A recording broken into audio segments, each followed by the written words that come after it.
Number 15. The Prejudice of Roald Dahl. Get ready everyone, because we're about to reveal something about a most beloved children's author. Roald Dahl is world famous for his child-friendly and mildly unconventional stories for underage crowds. He has written famous books such as The BFG, James and the Giant Peach, and most famous of all, Charlie and the Chocolate Factory. Despite being an important children's author, Dahl also had personal views we today would find revolting. Dahl sparked controversy in 1983 after he told a journalist he held sympathies towards the Axis powers. He stated Germany had a reason for taking the lives of 6 million Jewish people shortly before his passing in 1990. He denounced Israel and made several horrible remarks. It should also be noted several of Dahl's books portray certain cultures in an unflattering light. For example, it is often overlooked the Oompa Loompas in the book version of Charlie and the Chocolate Factory are from Africa, which can become uncomfortable knowing how they have willingly become subservients of a rich entrepreneur, doing his will upon request. This led to the film adaptation changing the Oompa Loompas into orange-faced and green-haired short people instead, in order to steer away from this controversy. Number 14. The True Disney Tales. Disney has adapted many fairy tales for the big screen, starting with Snow White in 1937. This is a trend that has continued today, adapting others from Cinderella, Pocahontas, etc. Of course, the Disney Corporation needed to make major rewrites in order to make the stories child-friendly and with happy endings.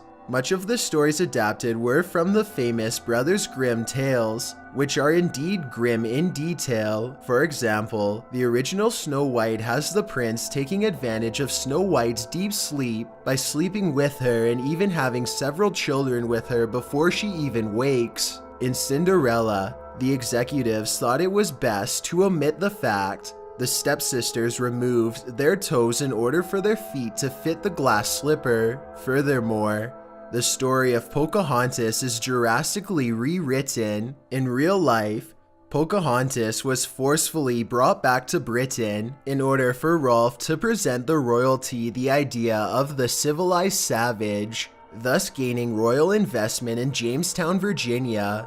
She passed away at age 21, never returning home. The list is endless, but it is fair to say Disney had good reason for changing the story in order to make family-friendly films. Number 13.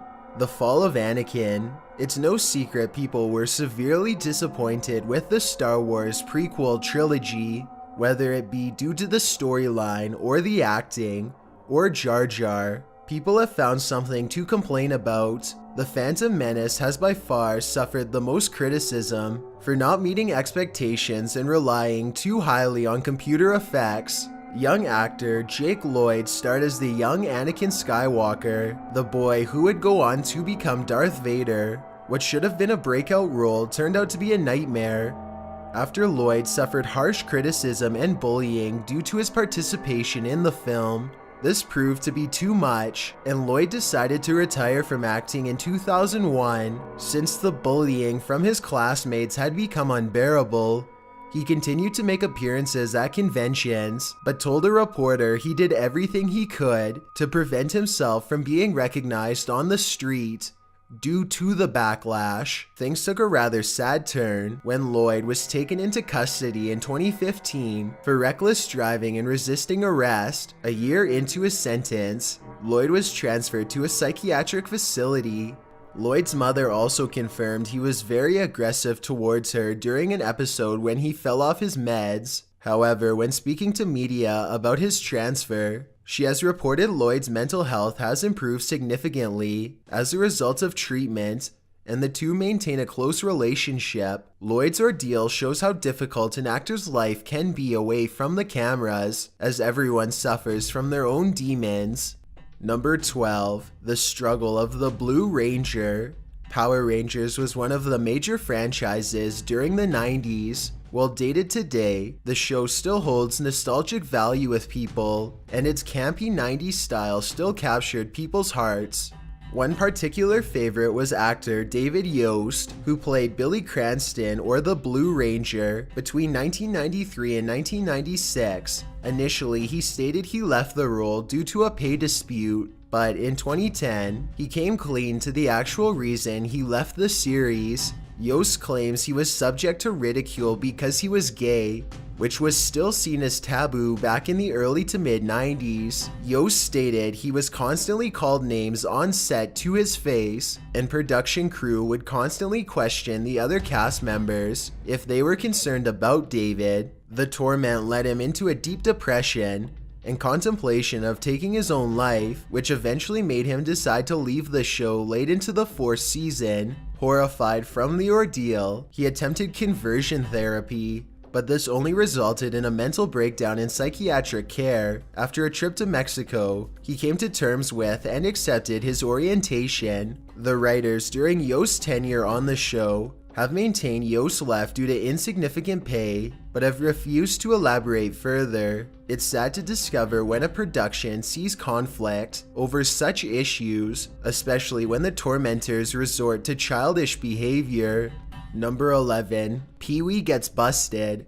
Pee-wee Herman is a popular character created and performed by Paul Reubens since 1977. Pee-wee was also the main character in several on-screen portrayals, famously Pee-wee's Big Adventure in 1985 and the children's television show Pee-wee's Playhouse between 1986 and 1991. Things took a drastic turn when Reubens was arrested in 1991. Detectives visiting a theater spotted Reubens conducting an act considered indecent exposure.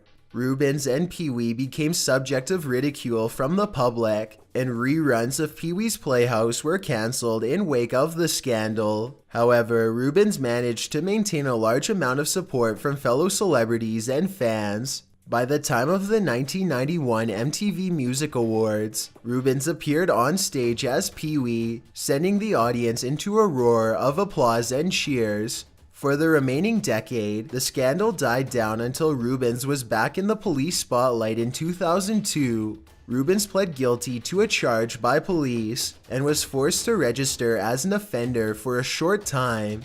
Since then, Reubens has kept a mildly low profile, conducting voice acting in cartoons and video games. Number 10. Products of their time. It's common for people to go back and watch the films and TV shows from their childhood. It doesn't matter how young the target audience, adults can have a flood of nostalgia upon watching one of their favorite children's shows. However, as we grow up and mature, we can start seeing various adult-orientated jokes and caricatures far beyond the realm of political correctness. Cartoons from the 40s through the 70s and even 80s have depicted stereotypes of many different groups. A great example is from the Tom and Jerry cartoons with the character Mammy Two Shoes. In every way, shape, and form, Mammy Two Shoes is made up of stereotypes.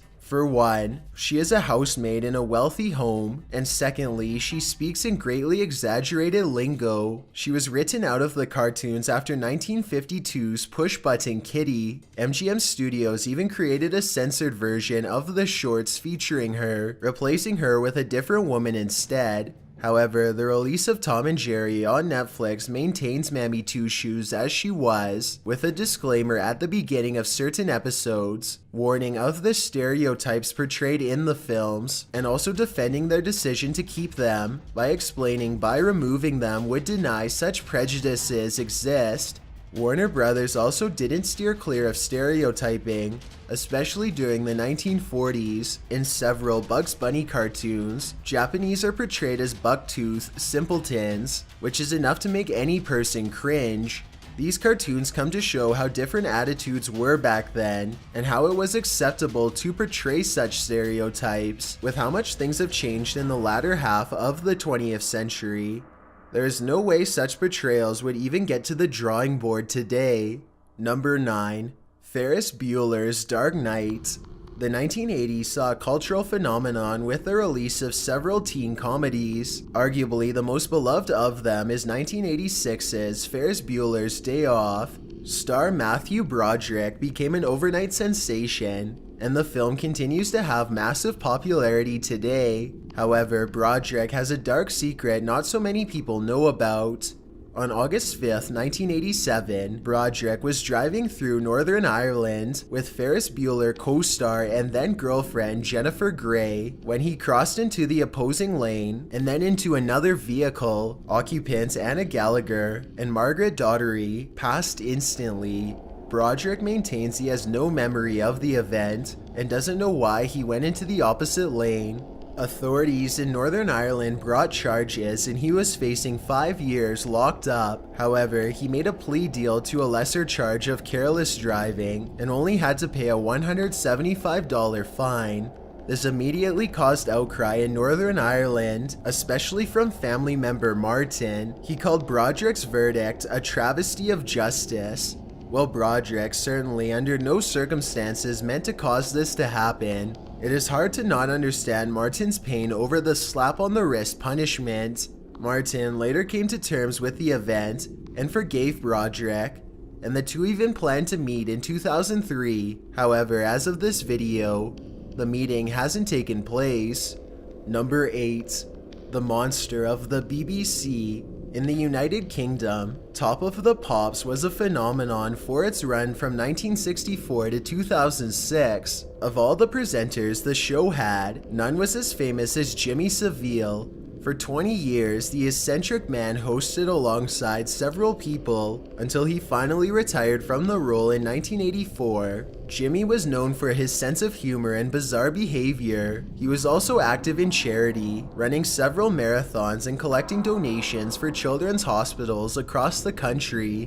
When he passed away in 2011, fans from around the world flocked to give their respect to the late host. However, not long after his passing, tons of allegations flooded police and media. There were reports during his lifetime, but these were widely dismissed due to lack of evidence.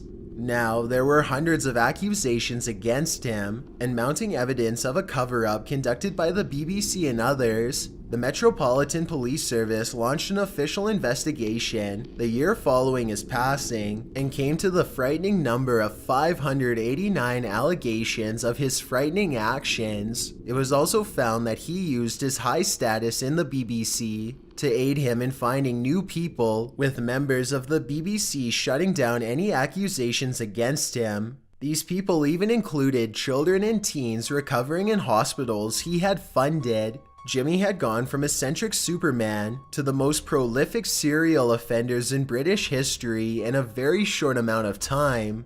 Number 7. Flipper. At a simple glance, dolphins look like the happiest animals on Earth. Not only do they naturally have a grin, but they also appear to have fun jumping out of the water and playing with bubble rings. Sadly, dolphins in captivity are known to suffer greatly. Richard O'Barry is a former dolphin trainer turned activist who helped capture and train the 5 dolphins who portrayed Flipper in the original 1960s television series. O'Barry became fond of his dolphins, in particular one named Kathy. He knew she wasn't happy and was suffering in captivity, but he did his best to take care of her. According to O'Barry, he was comforting her one day when she took a breath and never took another one. Surprised, O'Barry eventually let her go and she sank to the bottom of the tank, never to resurface. To this day, O'Barry is certain Kathy took her own life, tired of being away from the sea. Unlike humans and other animals,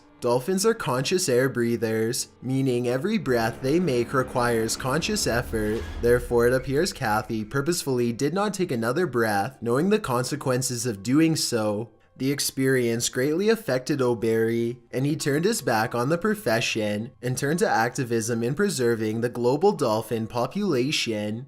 Number 6. Jeffrey Jones' dirty hard drive. Most can be forgiven for not knowing who Jeffrey Jones is simply by name, but the moment you see his photo, it's guaranteed many of you will know who he is. He is probably best known for playing the principal Edward Mooney in Ferris Bueller's Day Off, as well as Charles Dietz in Beetlejuice. In 2002, Jones fell headfirst into hot water when it was discovered Jones had a collection of photos involving children and had attempted to solicit photos from a 14-year-old boy. He was taken into custody and pled no contest. He received 5 years probation, mandatory counseling, and had to register as an offender. 2 years after this happened, Jones was locked up for failing to register his offender status in Florida, and again in 2010 in California for the same reason. Since then, Jones has kept a low profile and appears to be following the conditions of his sentence. He has also made public appearances without incident, signing autographs, and even appearing with co-star Winona Ryder during a 2011 Tim Burton exhibit. Number 5. Judy from Family Matters. This popular family sitcom lasting 9 years and 9 seasons between 1989 and 1998. Even those who weren't fans of the show will know the character Steve Urkel, the nerdy neighbor of the Winslow family. The character of Judy Winslow lasted 4 seasons and was played by Jamie Foxworth. However, at the end of the show's 4th season, the production's budget was cut, leaving the writers and crew with major decisions to make. Having decided Judy made little contribution to the show, she was written out, with Foxworth being let go from the series. To add insult to injury, the further seasons never explained her sudden departure, and instead moved on as if she never existed at all. Foxworth found the search for acting work difficult, and she was unable to find a steady job. As a way to find work, she began taking jobs in the adult movie industry under the name Crave. She worked in that industry for a couple years before leaving, and it wasn't public knowledge until 2000. Afterwards, she spiraled into depression. She later appeared on Celebrity Rehab in 2008, and became fully committed to going clean after finding out she was pregnant. Today, she is completely clean and a devoted mother to her son. She is working on her memoirs describing her struggles, and it appears she is now in a good place. Number 4. The Not So Wonderful Oz. If there is an example of a timeless classic, The Wizard of Oz is definitely a frontrunner. However, despite the bright world portrayed, the set was a completely different story. In short, production was a nightmare and went through 2 directors in a matter of weeks. Furthermore, the Munchkin cast were treated rather poorly, especially in terms of pay. In the 1989 book, The Munchkins of Oz, author Stephen Cox reveals the Munchkins' pay was $50 per week, which today equates to $900. Meanwhile, Toto and her handler earned upwards of $125 per week, which is about $2,100 today. Imagine being told you were being paid less than a dog for your work. However, on the other side, ex-husband of the late Judy Garland claimed in his memoir, the actors who played the Munchkins made Garland's life miserable. Of course, there is also the famous urban legend of a Munchkin seen hanging in one of the scenes, but this has been denied by the surviving cast and crew. For such a child-friendly film, it's horrible to hear about the alleged happenings that went on around set. It comes to prove how difficult the production world is from the world in which the story takes place. Number 3. Humpty Dumpty's Fall. We all know the story. Humpty Dumpty sat on a wall. He had a fall. The king's horses and men's couldn't put him back together again. The rhyme has been around for centuries, and even portrayed in picture books and films. In both contemporary and modern depictions, Humpty Dumpty is an anthropomorphic egg, hence why he breaks so easily upon falling. He is also portrayed as such in Lewis Carroll's Through the Looking Glass, where he educates Alice on the subject of semantics. Going a step further, Humpty Dumpty has been used by teachers and professors to explain the second law of thermodynamics. So what's the big surprise with this entry? Well, it will come as a surprise to tell you, in the original rhyme, Humpty Dumpty was not an Eggman. In fact, in real life it wasn't even a living thing at all. The truth is, there is evidence to suggest Humpty Dumpty was in fact a cannon. According to the Colchester Tourist Board, Humpty Dumpty was a large cannon which once rested on the walls of the Church of St. Mary at the Wall. As the story goes, parliamentarians damaged the wall beneath Humpty Dumpty during the siege of 1648, sending it plunging to the ground. Due to the weight of the cannon, The royalists were unable to lift it back up, and it was effectively out of commission. While not proven, the story does have merit. First off, the royalists supported the king, thus being depicted as all the king's men. Second, the rhyme never gives Humpty Dumpty a description, let alone identifying it as an Eggman, or even a human. This is an example of how things can change over time, as generation after generation interprets writings of all forms. Number 2. Those we've lost and sadly forgotten. It's hard to imagine there are stars out there we love, but we do not know their names, and worse, so we're unaware they passed away. The first example is of Judith Barcy, initially appearing in commercials. Barcy later appeared in television shows and films, including guest roles on Punky Brewster and Cheers. Her most famous role was the voice of Ducky in The Land Before Time, and Anne-Marie in All Dogs Go to Heaven. Sadly, her career was cut short. Barcy's father was a drinker and would become severely angry. After Barcy's mother began divorce proceedings against her husband, he reached his breaking point and took the lives of his wife and child before taking his own. The cast and crew of Land Before Time and All Dogs Go to Heaven were devastated, especially considering the fact Barcy was only 10 years old when it happened. Both films were released after her passing, and were both dedicated in her memory. The actor who portrayed the child Grinch in How the Grinch Stole Christmas is a double whammy. Surprisingly, at the time of his portrayal in the movie, he was 18 years old, but anyone would be forgiven for believing otherwise. Evans was born with dwarfism and only grew to 3 feet 2 inches tall. On August 5, 2002, Evans was rushed to the hospital, suffering from complications related to a heart condition. During an operation to correct the problem, he passed away. Strangely, his character for the soap opera, Passions, passed away on the show the exact same day. The last one we will talk about is the Canadian children's show Caillou. The titular character was voiced by actress Jacqueline Linetsky from 2000 to 2003. Her time on the show was cut short after her and her mom lost control of their van and ran into a semi-truck. Both Linetsky and her mother passed instantly.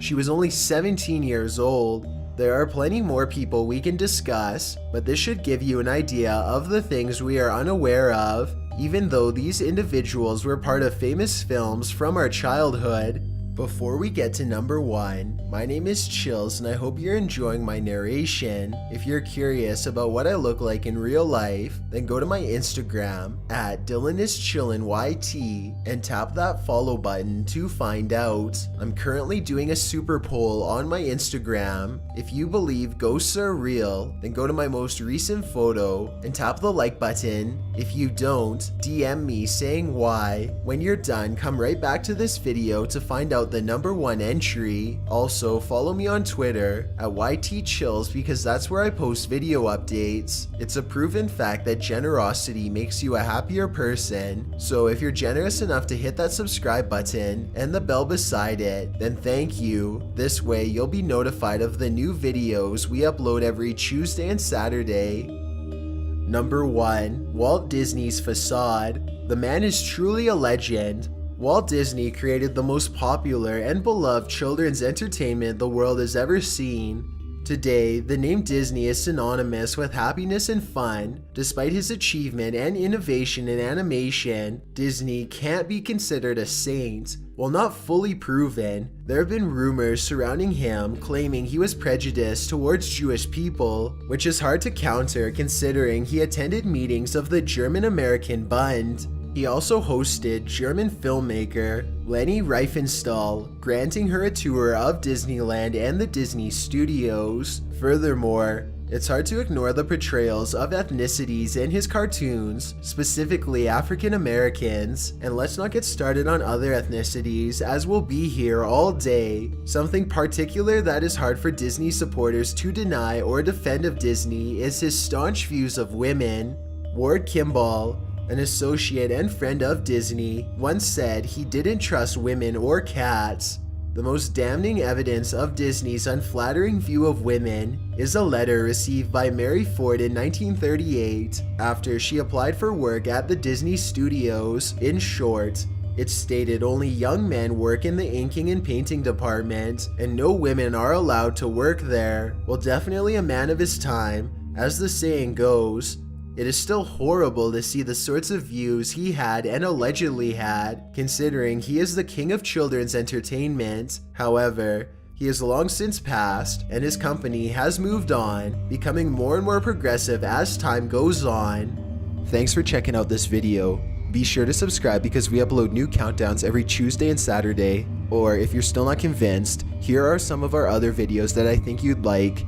Enjoy!